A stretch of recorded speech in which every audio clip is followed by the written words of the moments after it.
Hey my suckies, it's JuzzyQ7 here bringing you another video for today.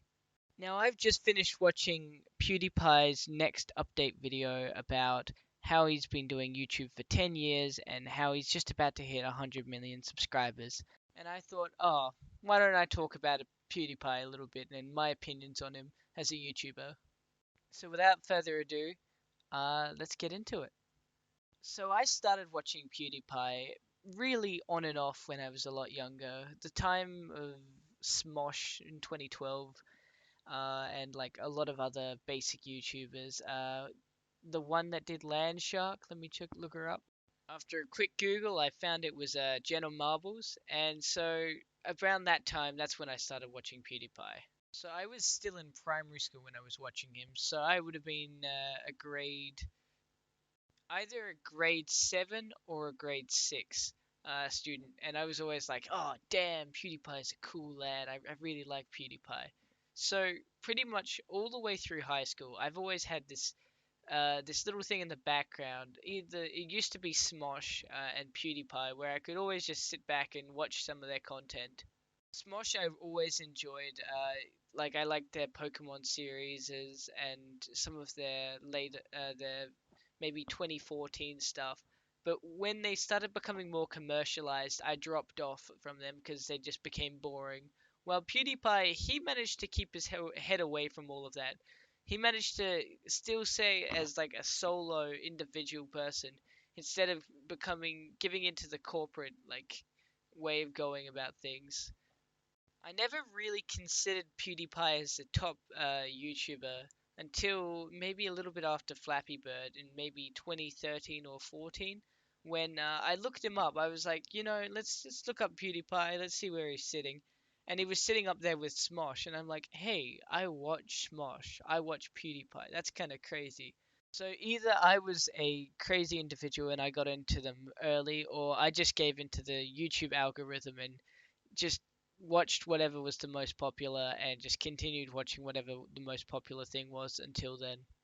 It was always weird talking about PewDiePie like to other people though, because I assumed that no one was really that into YouTube as much as I was at in high school. So I never really talked about it to anyone. I kept it kind of to myself. I mentioned YouTube to someone and they were like, "Oh, I hate PewDiePie." So I was like, "You know what? I like him, and so therefore I'm just gonna just keep this to myself until a bit, forever, whatever." The one fun thing I always liked about PewDiePie was he could do a range of things. Like he was into gaming, he was into Photoshop, and that was the first time I'd actually really been introduced to Photoshop in such a way that like it was used for something interesting other than editing your grandma's photos that she'd been leaving in a box in the back of a cupboard for maybe 50 years or something like that. So in this time, he was very playful with what he did. So he had a lot of editing things where he'd like make characters look all wacky tobacky or whatever. And so you had like I think it was The Simpsons. You had a bunch of different things. He even one time decided to do an art thing where he painted something, and it was I think it was absolutely awful from what I remember. I don't know if that video is still up, but it was a fun time back in the day. I remember one video specifically was when he decided to make models with makeup, pretty because models are pretty without makeup. So he edited models and made them look kind of ugly without makeup, and it was great. He just removed everything and like made them all gross, and it was an awesome time.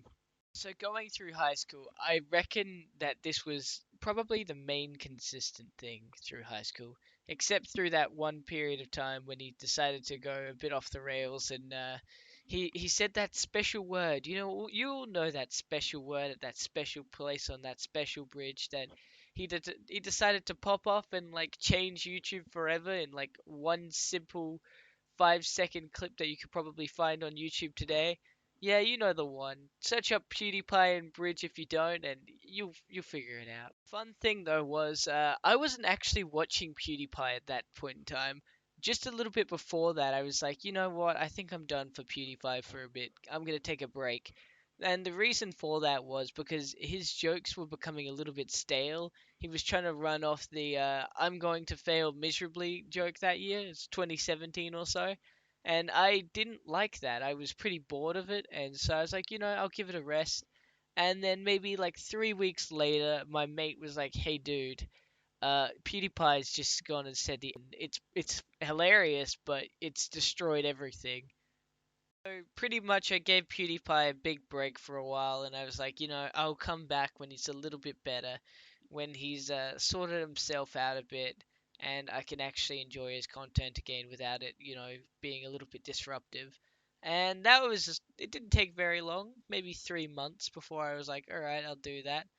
And I came back again and continued watching his videos like I did every day.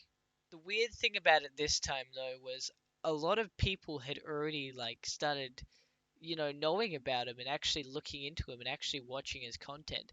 Um, and so it started becoming a little bit more open to talk about like PewDiePie and what he got up to and kind of the state of YouTube, and YouTube became quite popular. Like the publicity, it was already like in a spot, but this is when I think it was really something that it was like in people's day-to-day lives. The culture around it had changed. It moved on. A lot of the content back in 2016 was a lot of edgy humor, edgy internet humor that I quite like, but a lot of people didn't, including those a lot of people would be advertisers. Hence the YouTube adpocalypse in 2017 happening, where all the advertisers decide to pull their adverts, causing a lot of disruption in the community.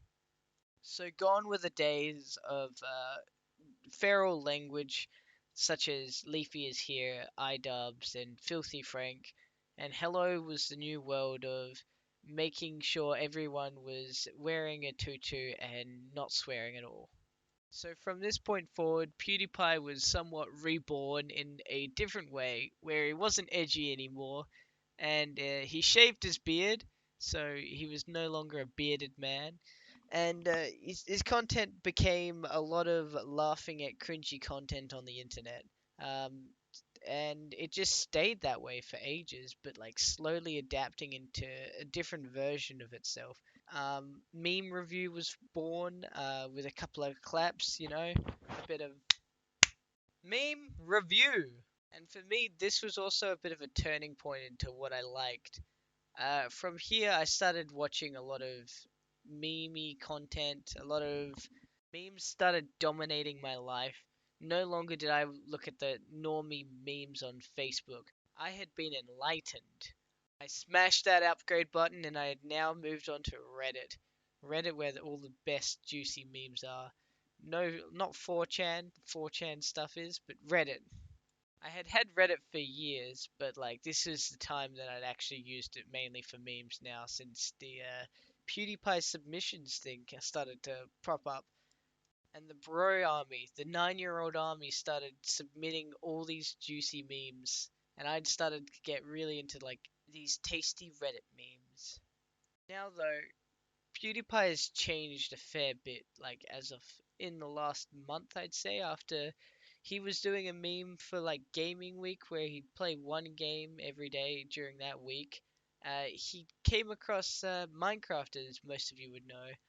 This little game of Minecraft, I've been playing it for a few years. I was playing it maybe a year after the beta had been finished and released. So I've played it before it was popular, and then when it got popular, I kind of cringed a bit and then stood away until it became unpopular again, and that's when I stepped back in and just played it with my mates, as you do.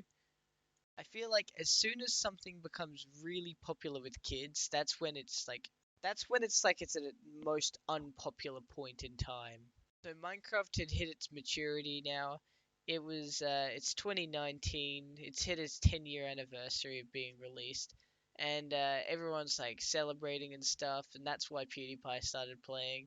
He gave it a go, and surprise, surprise, he got really addicted, like all of us did when it first got released. Due to PewDiePie's massive influence these days, though, like he can just snap his finger at any game he wants to, and there's like a massive domino effect of everyone watching it and getting into it. And his latest videos have been awesome for that. Minecraft is like the best at the moment.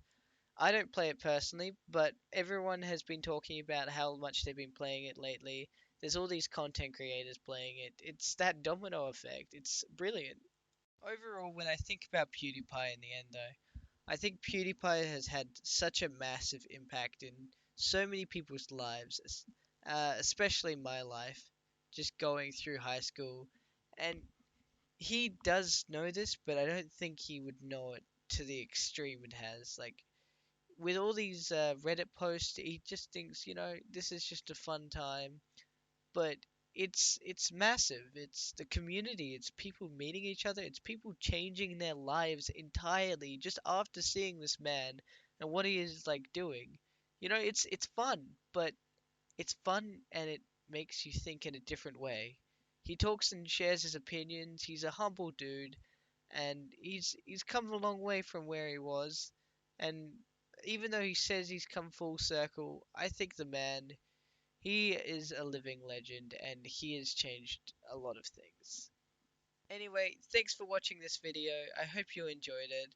One thing before I go, I'm sorry about this poor mic quality. It's on and off. It like has weird fading, as you could probably tell throughout this video. I'll be upgrading in probably the next few days, so get keen for the change in mic quality. It's gonna be awesome. Anyway, have an awesome day. It's gonna be a beautiful one, I'm sure. Make sure you love your family, hug your mom and dad. They should mean a lot in your lives. If not, hug your dog. If not your dog, hug yourself. You deserve it. I'll catch you in the next one, suckies.